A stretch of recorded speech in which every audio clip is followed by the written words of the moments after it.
Juan García de Galarraga, horixe da dokumentu historikoetan behintzat jasota agertzen dan Elgetako lehenengo alkatia. 1350an bueltan izan zen hori.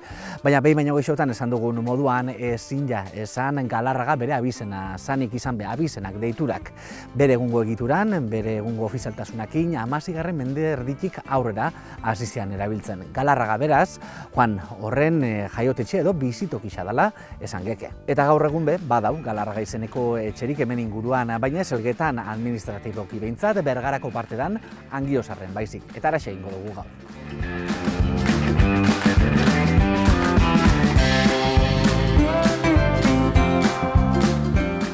Ila Elortza, kaixo? Epa, bai, kaixo. Bueno, Angiozarre etorri gara gaur, eta zeu bertako auzo alkate, aipatu berri dugu, ezta? Elgetako jasotako behintzat lehenengo alkatia, gaur egun edo orduan be, Angiozarreko lurretan dauen etxe baten jaixo edo bizitakoa zala, segitzuen zeuek historia hori edo? Ez, Angiotako ben nobedadia izen da. Horrek erakusten dazkuse gutxi dakigun geure historia buruz. Baina, bueno, ez gatxokau behitzen. Azkenian, bere gara izan Maia, gaur egun Elgeta ezagutzen dugun zonalde hori, Angiozar da uberakin bat eitxeben bere udaletxe osaketa.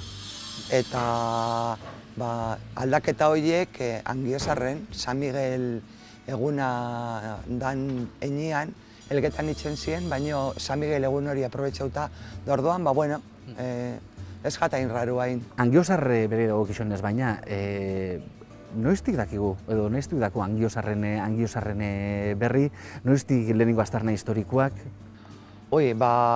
Berez, oindala 1000 urte edo agertzen da hor idazki batzutan Parteniti izena, eta suposatzen dugu dala Angiozarko gaur egun partaitxia oskatzen dugun horrena. Da horko kontratu bat Sagastixez zela osatuta zegoen, eta horrek ematen duzko pizkat aditzera ordurako ja Angiozar bere hausue bezala ja martxan zegoela. Hor aldaketia egon zana, 1928an gertatu zen, izan be, administratiboki Angiozar Elgetako lurrak izatetik, Bergarako lurrak izatera pasoak. Dela mende bat gutxi gora bera. 80 urte. Hori da, zer dela aldaketa hori? Bueno, papeletan eta ipintzen dau, zala harreman komertzialak Bergarakin, justo mende bukaeran egin zan Bergara eta Angiozarreko bide hau. Eta horrek errestu inzoitzula harreman komertzialak. Baina nik etxian beti entzun izan dut, izen zala Elgeta momentu horretan zebilen, Elgeta udalerrixa, ubera Angiozar da Elgeta, zebilen harremanak komunikazioak mejoratzeko asmoakin, eta Elgetatik Eibarrera bidia eitxia planteau zen. Da momentu horretan Angiozarrek eskatu ban, bide hori Elgetatik Angiozarreraino lusatzia. Eibartik Elgetara, baina aldi berian Angiozarrera be lusatzia. Udalerri ikuspegi zabal batetik. Baina Elgetak ez eban onartu hori. Ez eban Eibartik Elgetara bidia, eta ez eban jarraitzu gero Angiozarrera. Baina ordaindu danen artean egin zan, orduan ubera eta Angiozarrik suposatzen dut hori eskakuela ondo iritzi eta erabaki ben Bergara pasua eskatzia. Kuriosu da baina, izan be, etzan Angiozar dana pasau, ezta? Galarraga, lehen aipatu dugun Galarraga be, gaur egun 4 etxek dako izen hori, eta danak ez dia administratiboki Bergarako parte. Hoi da, geratu zian Zabaleta mendiko Galarraga etxetxo geratu zen Elgetako administraziopian, eta Asentzioko arrota gainekua eta arrota azpikua geratu ziren Elgetako administraziopian. Eta Jarikotxo geratu zen Bergarako administraziopian, baina bere lurdanak geratu ziren Elgetako administraziopian.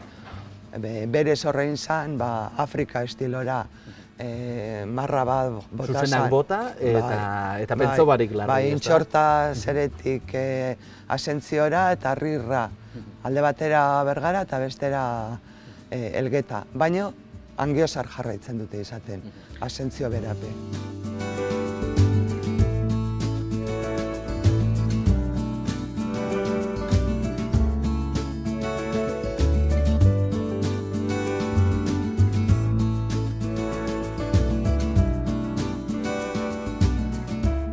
Familixetan be, izan eben ondorixua, ez da? Izan be, garai hartan urte horreian jaixotako angiozartar batzuk, karnetian Bergarakoak zialaukain, eta beste batzuk, Pinimaldentxo jaixotakoak Elgetan, ez da? Kasu horrek be munzian. Bai, eta erak neiko arro esate ben, historixan parte zirela, eta kintuak urtero itxe ben baskarixa, Uberakoak, Elgetakoak eta Angiozarkoak, orduan erendako esan izan olan ezer traumatikoa. Eta aldaketa horrek, Elgetatik Bergarara pasatze horrek, ze ondorixo ekarri ben Angiozarrendako? Hombre, ez dakiz ze asmokin ingo ben gure Aitxajuna Mandriak eskari hori, ze esperoko benerak. Bere zan Primo de Riberan garaixak. Handi gutxira Errepublika, ondoren Gerra Zibila, hemen Gerra Zibilak ondorio latzak lagazoitxun.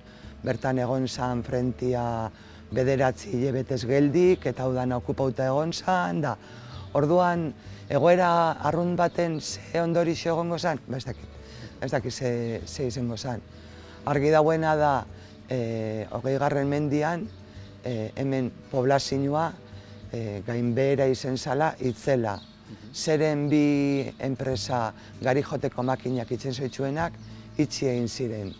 Eta baserri mundu funtzionamentu hori be, ziero geratu zen bertan bera, jentia fabriketara, industriara guten hasi zen, da baserri horrek hor geratu ziren.